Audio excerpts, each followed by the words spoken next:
Hello दोस्तों, स्वागत है आप लोग का। दोस्तों आज डेट है 28 नवंबर। देखेंगे करंट अफेयर न्यूज़ में कौन कौन सी न्यूज़ इंपॉर्टेंट है और एग्जाम पॉइंट ऑफ व्यू से। चलिए सेशन को स्टार्ट करते हैं।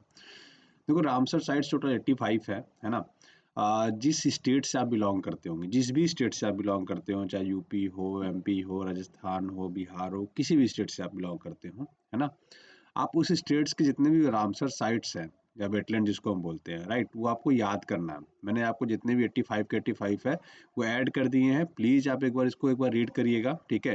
देखो, जिस स्टेट की चर्चा होती है मैं वहाँ पे रामसर साइट्स तो डिस्कस कर लेता हूँ, लेकिन जिस स्टेट की चर्चा नहीं हो रही है प्लीज़ आप एक बार देखते रहिए, है ना। जो कुछ स्टेट्स हैं जिसमें दो या तीन ही ज़्यादातर है, मैक्सिमम 4 तक है। हाँ, 3-4 स्टेट्स बड़े हैं जिसमें आपको ज़्यादातर मिल जाएंगे रामसर साइट्स। जैसे उड़ीसा में मिल जाएगा, आंध्र प्रदेश में ज़्यादा मिल जाएगा आपको, है ना। उसके बाद यूपी में ज़्यादा मिल जाएगा। तो वो हम डिस्कस करते रहेंगे आगे चल के, ठीक है। सॉरी, आंध्र प्रदेश का, हमारे तमिलनाडु में सबसे ज़्यादा है, ठीक है। तो ये हम डिस्कस करते रहेंगे। चलिए आगे बढ़ते हैं। तो बात करेंगे दोस्तों पैन 2.0 की। पैन कार्ड आपके पास सबके होगा, ठीक है। कई लोग पान कार्ड भी बोलते हैं, बट आप प्रोनाउंसिएशन अलग अलग कर सकते हो आप, है ना। अगर कायदे से पढ़ोगे तो इसको पान कार्ड ही बोलना चाहिए, बट हम लोग पैन कार्ड बोलते हैं, राइट। तो जो नॉर्मल स्टैंडर्ड पैन कार्ड होता था ना, जो नॉर्मल स्टैंडर्ड पैन कार्ड होता था, ये कुछ ऐसा दिखता है ना। ये पूरा ऐसा दिखता है आपका नॉर्मल स्टैंडर्ड जो पैन कार्ड होता है। लेकिन गवर्नमेंट क्या करिए, पैन 2.0 ला रही है, ठीक है। कैबिनेट कमेटी की एक इकोनॉमिक अफेयर है, डिपार्टमेंट है, उन्होंने कि बेसिकली इसको अप्रूव किया है, ठीक है। अब इनकम टैक्स डिपार्टमेंट इसको इशू करेगा। तो ये पैन पैन पैन 1.0 और पैन 2.0 में फ़र्क क्या है? देखो, जो पैन 1.0 नहीं बोलते उसको हम लोग नॉर्मली पैन बोलते हैं। और अभी जो पैन 2.0 स्टार्ट किया जा रहा है उसमें क्या अंतर होगा बेसिकली वो भी हम समझेंगे, राइट। देखो, पैन कार्ड की शुरुआत ना 1972 में हुई थी, तो ये बेसिक से याद रखिएगा। थोड़ा सा इसमें हम इसको मॉडिफाई भी किए थे, कब आके 1995 में, ठीक है। इतनी बेसिक चीज़ें होगी। अब पैन कार्ड में क्या क्या बेसिक होता है मैं आपको समझा देता हूँ। तो पैन कार्ड में आपका एक तो नाम होता है। पहले जो पैन कार्ड बनते थे उसमें सिर्फ फादर का नाम होता था। लेकिन अब आपको ऑप्शन मिल जाता है, या तो फादर का नाम ऐड कर सकते हो या तो मदर का नाम ऐड कर सकते हो। ये दोनों ऑप्शन मिलते हैं। अगर आप रिसेंट आप नए वाले पैन कार्ड अभी भरोगे, नए वाले मतलब इसी पुराने वाले पैन कार्ड का तरीके का मैं बता, जो ऑनलाइन भरे जा रहे हैं, उसमें क्या है कि मदर या फादर किसी का भी नाम आप चूज कर सकते हो, ठीक है। चाहे मेल हो चाहे फीमेल, यहाँ हस्बैंड का नाम नहीं आता है। तो एक चीज़ याद रखिएगा, नए वाले पैन जो पैन कार्ड है इसमें यहाँ पे पैन कार्ड में हस्बैंड का नाम नहीं लिखा जाता है, या तो फादर का नाम रहता है या तो मदर का नाम रहता है। उसके बाद आपकी क्या रहती है, डेट ऑफ बर्थ रहती है। फिर एक परमानेंट अकाउंट नंबर रहेगा, है ना। जैसे कुछ भी डी डी एफ 6930 कुछ करके रहता है। अच्छा, ये जैसे जैसे देखो यहाँ पे, है ना। तो अब इसमें क्या होता है, एक लेटर में आपका नाम रहता है, एक लेटर में आपका डिस्ट्रिक्ट रहता है, कुछ ऐसे करके पूरा डिटेल्स रहता है, 4 डिजिट रहते हैं, लास्ट में एक नंबर रहता है, ठीक है। इतनी चीज़ें होगी। अब देखो, नाम होता है। अब जो नया वाला पैन कार्ड, अच्छा, इसमें एक भारत सरकार का एक ये लोगो वाला स्टिकर लगा रहता है, इतना ही रहता है। और एक फोटो रहेगा आपका, ठीक है। एक फोटो लगा रहता है नीचे, और यहाँ पे सिग्नेचर रहता है, इतना ही रहता है, ठीक। अब जो नया वाला पैन कार्ड है ना, उसमें क्यूआर कोड देने की बात कर रही है यार। अच्छा, ये जो क्यूआर कोड वाली सिस्टम है ना, ये 2017 से वैसे चालू कर दी गई है। क्यूआर कोड वाली सिस्टम ना, तो चालू कर दिया गया है, ठीक है। तो ये क्यूआर कोड अब बेसिकली जितने भी पैन कार्ड बनेंगे सब में क्यूआर कोड रहेंगे। जब लगभग लगभग जो पहले प्रोसीजर हुआ करता था सेम वही रहेगा, है ना। इसमें कुछ बेसिक्स अंतर है। अब बेसिक्स अंतर क्या है, देखो मैंने इसमें स्लाइड बनाई है, उसको देख लो आप, ठीक है। ये 2024 से प्लान हो रहा है, ठीक है, प्लान अपग्रेड है, ठीक है। अब जैसे देखो, पहले वाले जो पैन कार्ड है ना, वो पेपर से भी बन जाते थे और ऑनलाइन दोनों बनते थे, ठीक है। इसमें पेपर बेस्ड ऑप्शन भी रहता था, और आपका जैसे आप पैन का फॉर्म भर के दे दो बन जाता था, पेन को ऑनलाइन भर भर दो वो भी बन जाता था। लेकिन इसमें क्या होगा, टोटली ऑनलाइन रहेगा, आपका डेटा पूरा ऑनलाइन रहेगा। देखो, गवर्नमेंट का एक पहल जानते हैं क्या है, अगर आपका पैन कार्ड ऑनलाइन बना है या ऑनलाइन है पूरा, तो उनको आप कितने का ट्रांजेक्शन कर रहे हो, क्या कर रहे हो, वो सारी चीज़ें पता चल जाती हैं। अगर अभी तक आपने पैन को आधार से लिंक नहीं किया है तो आप नहीं पता चलता, उनको सारी डिटेल्स नहीं पता चल पाती है ना। या तो अपने पैन को ही आपने वेरीफाई नहीं करा है, ऑनलाइन नहीं करा है, तब भी नहीं पता चलता, इनएक्टिव पड़ा रहता है। लेकिन जो ये वाले पैन कार्ड बनेंगे उसमें से आपकी सारी डिटेल्स पता चल जाएगी। प्लस क्यूआर कोड को स्कैन करते ही आपको रियल टाइम डेटा पता चल जाएगा कि इस बंदे ने इस साल में कितनी खरीदारी की है, पैन कार्ड कहाँ कहाँ यूज किया हुआ है, क्या क्या किया है, सब कुछ डिटेल्स मिल जाएगा, राइट।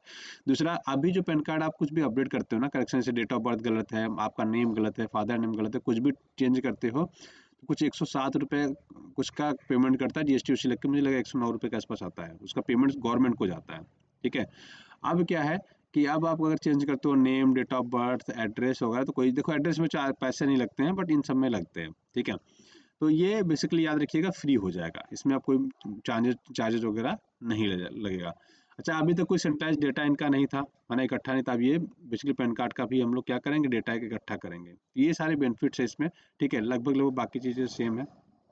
तो मेन पर्पस क्या है इसका, देखो मेन पर्पस ये है कि आपका पूरा का पूरा डाटा, जैसे आधार कार्ड का डेटा क्या है, ऑनलाइन है ना, तो आप पैन कार्ड का डेटा ऑनलाइन हो जाएगा, बैंक अकाउंट आपका ऑनलाइन हो जाएगा, राइट। तो गवर्नमेंट का देखो धीरे धीरे स्कीम का प्लान ये है कि देखो आपको ना सारी चीज़ें ऑनलाइन कर दें, जिससे अगर आप कुछ भी चोरी करो तो वो पकड़ सकें। मेन पर्पस देखो ये, मतलब क्लियर जो छुपा हुआ इंटेंशन है वो आपको समझा रहा हूँ क्या है। मतलब छुपा हुआ इंटेंशन ये है कि आप कोई चोरी ना कर पाओ। जैसे अगर मान लो आप कोई गवर्नमेंट जॉब करते हो, है ना, ग्रुप ए की जॉब कर रहे हो, राइट। अब हुआ क्या कि आपने 3 करोड़ रुपए इकट्ठा कर लिए। अब 3 करोड़ रुपए आप कहाँ मैनेज करोगे? कहीं ना कहीं पैसे कुछ ना कुछ अकाउंट में आएंगे, है ना, कुछ ना कुछ आप कुछ खरीदोगे, राइट। कि कुछ ऐसे होंगे जिसमें पक्की बिल चाहिए होता है, तो मतलब आप मैनेज तो आज भी लोग कर रहे हैं, लेकिन ये चीज़ें थोड़ी कम हो जाएंगी, है ना। ऑनलाइन आप कोई पैसे या धाधली नहीं कर सकते हो, जो भी करोगे सब ऑफलाइन ही होगा, ठीक है ना। चलो आगे बढ़ते हैं। अब बात करेंगे दोस्तों ग्लोबल पिटलैंड हॉटस्पॉट एटलस 2024 की। तो देखो ये कौन निकालता है ये याद रखिएगा। तो ये आपसे डायरेक्टली क्वेश्चन नहीं बनेगा, इसमें क्या क्या हो रहा है ये तो नहीं पूछेगा कि कहाँ पे सबसे ज्यादा है, कहाँ पे पिटलैंड का मतलब समझ लो ऐसा कि कुछ दलदली भूमि जैसा, है ना। ठीक है, मैं आपको एकदम लेवल लैंग्वेज समझा रहा हूँ, ठीक है।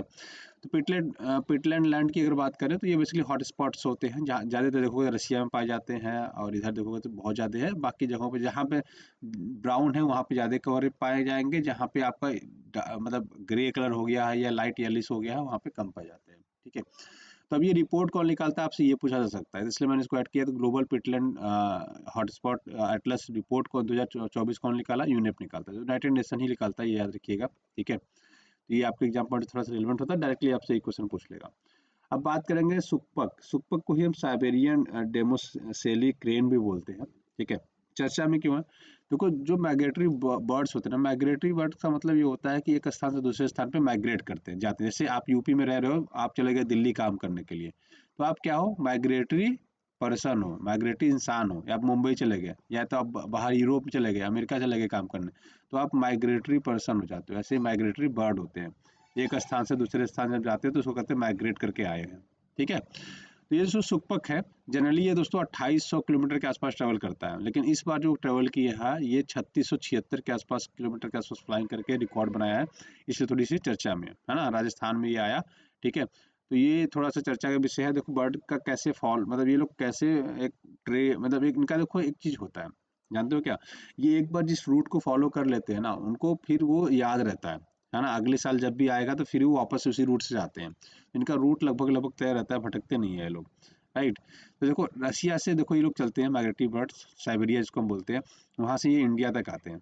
इनका ये रूट होता है, ऐसे आएंगे घूम टहर के, फिर यहाँ पे कुछ दिन स्टे करेंगे। जब यहाँ पे ठंडी, मतलब रसिया में ठंड कम हो जाएगी, तो ये लोग धीरे धीरे फिर यहाँ से ये रूट फॉलो करके फिर से इधर पहुँच जाते हैं, ठीक है। देखो ये रूट है, इधर से ये बेसिन से इनको सब बीच बीच में, मतलब ये लोग जैसे लेक्स वगैरह है ना, उससे रुकते हुए ऐसे आते हैं, ठीक है। तो ये रूट्स फॉलो करते हैं। इंडिया में आएंगे, आप जैसे वाराणसी की बात करते हैं, वाराणसी में साइबेरियन क्रेन आती है, हर साल आते हैं। ऐसा कोई साल नहीं होता वाराणसी में जब साइबेरियन क्रेन ना आता हो। आप कभी घाट पे जाइए, वाराणसी घाट पे, गंगा घाट जाइए, आपको हमेशा इस समय साइबेरियन क्रेन्स मिलेंगे। ये 3-4 महीने रहेंगे, ठीक है। जैसे ही ठंड खत्म होगी वापस चले जाते हैं, ठीक है। तो ये जनरली मुझे लगता है कि कुछ क्लाइमेट चेंजेस होता होगा। आप सोच के देखो कि इनको कैसे पता है कि मुझे इस टाइम पे निकलना है, इस टाइम पे चलना है। तो नेचर है, ये नेचर सब कुछ डिसाइड कर लेता है कैसे क्या करना होता है ना, ठीक है। तो देखो राजस्थान की चर्चा हुई, थोड़ी राजस्थान की भी चर्चा कर लेते हैं, राइट। तो राजस्थान को आप देखोगे तो ये आप 4 स्टेट से बॉर्डर अपना शेयर करता है, 4 के 5 स्टेट से बॉर्डर शेयर करता है। किससे किससे देख लेते हैं, क्योंकि एक तो इधर गुजरात से बॉर्डर शेयर करता है, उसके बाद एमपी से, उसके बाद यूपी से, फिर आपका हरियाणा से, और आपका पंजाब से। उसके अलावा एक इंटरनेशनल बॉर्डर लगता है किसके साथ, अपना भाई पाकिस्तान के साथ, ठीक है। तो ठीक है, अब इसमें देखो झील वगैरह जो जो पाई जाती है ना, ये थोड़ा सा इंपॉर्टेंट हो जाता है, उनके नेशनल पार्क इंपॉर्टेंट हो जाते हैं। तो रणथंभौर नेशनल पार्क याद रखिएगा, कुंभलगढ़, सरिस्का टाइगर रिजर्व, केवलादेव मरुभूमि या डिजर्ट राष्ट्रीय उद्यान भी बोलते हैं, तो याद रखिएगा। दर्राहा, या इसको हम राष्ट्रीय चंबल वन्यजीव अभयारण्य बोलते हैं, और घाना पक्षी विहार, ये सारे याद रखिएगा कहाँ पे है, राजस्थान में। इसके अलावा इनके कुछ लेक्स हैं, ठीक है। तो इनके लेक्स में जाते थे ना, सागर सागर आता है ना, सागर आएगा सागर आएगा सागर आएगा, तो ये याद रखिएगा। देखो सांभर झील, ये याद रखिएगा, जयपुर में है, इम्पोर्टेंट है। फतेह सागर, पुष्कर, राजसमंद, आना सागर, पिछोला, फतेह सागर, नक्की झील, ठीक है, और लुड़कसर झील। इतना चीज़ें याद रखेंगे। 1949 को स्टेट का दर्जा मिला था इसको, 30 मार्च 1960 को, 1949 को, ठीक है। डांस की बात करें दोस्तों, घूमर और कलबेलियाई, ये दोनों फेमस डांस है, इंपॉर्टेंट है, ये याद रखिएगा। बाकी अगर नहीं भी याद रहता है तो कोई इशू वाली बात नहीं है। लेकिन अगर आप अपनी RAS की या RPSC की तैयारी कर रहे हो तो आपको ये सारे के सारे पता होना चाहिए। इवन आपको कौन कौन से डिस्ट्रिक्ट में ज़्यादातर बोले जाते हैं वो भी पता होना चाहिए। ये झील्स जो मैंने बता दिया, आपको सर्च करना है, गूगल करना है कि कौन कौन से डिस्ट्रिक्ट में पाई जाती हैं, तो आपको गूगल करना है। अगर आप RPSC की तैयारी कर रहे हो, तब राजस्थान पब्लिक सर्विस कमीशन की तैयारी कर रहे हो, तो आपको ये एक्स्ट्रा वर्क करना पड़ेगा, ठीक है ना। चलिए, अब रामसर साइट्स की बात करें, देखो 2 रामसर साइट्स पाए जाते हैं यहाँ पे, आपका केवलादेव घाना नेशनल पार्क और आपका सांभर लेक। ये 2 इंपॉर्टेंट है, आपको याद रखना है, ठीक है। ये रहा, है ना। एक तो आप केवलादेव याद रखेंगे, है ना, और एक ये घाना वाला, ये आपको दोनों याद रखना है, जो एग्जाम पॉइंट से आपको क्या हो जाता है, रिलेवेंट हो जाता है, ठीक है। चलो आगे बढ़ते हैं, ठीक। तो ये देखो, बाकी जो लोग यूपी से बिलोंग करते होंगे दोस्तों, प्लीज़ आप एक बार पूरा इसको पढ़िएगा, ठीक है, क्योंकि एग्जाम पॉइंट से रिलेवेंट भी जाता है, क्योंकि ये सेकंड हाईएस्ट हो जाता है मेरे हिसाब से, है ना। अब देखो, यूपी में देखोगे तो 1 2 3 4 5 6 7 8 9 10, तो टोटल 10 रामसर साइट्स हैं यहाँ पे। उसके बाद तमिलनाडु में आप भी काउंट कर लो, देखो 1 2 3 4 5 6 7 8 9 10 11 12 13 14 15 16 17 18, तो टोटल रामसर साइट सबसे ज़्यादा कहाँ पे है, तो याद रखिएगा तमिलनाडु में। सेकंड हाईएस्ट कहाँ पे है, सेकंड हाईएस्ट है आपका यूपी में, ठीक है। तो ये याद रखिएगा, जो एग्जाम पॉइंट से रिलेवेंट, कम सबसे नहीं पूछा, क्योंकि कई सारे हैं जिसमें एक एक ही है ना। तो ये आपसे कम वाला, तो जैसे आसाम में देखोगे, आंध्र प्रदेश में देखो तो एक एक ही है, तो सबसे कम वाला ऐसा नहीं पूछेगा। गोवा में देखोगे तो आप नंदा लेक है तो एक ही है, ये ऐसा तो डायरेक्टली नहीं पूछेगा, बट आपको बाकी चीज़ें याद रखनी है, ठीक है ना। चलो, तो आज की वीडियो में बस इतना ही रखते हैं, ठीक है। बाकी ये रामसर साइट्स आप प्लीज़ याद करिए, जिस भी स्टेट से बिलोंग करते हो, एग्जाम पॉइंट से बहुत ज़्यादा रिलेवेंट हो जाता है ना, ठीक है। तो चलो दोस्तों, आज की वीडियो में बस इतने ही रखते हैं, नेक्स्ट वीडियो मिलते हैं, तब तक के लिए अपना ख्याल रखिए। वीडियो देखने के लिए बहुत बहुत धन्यवाद, आपका दिन शुभ हो, thank you so much, have a great day.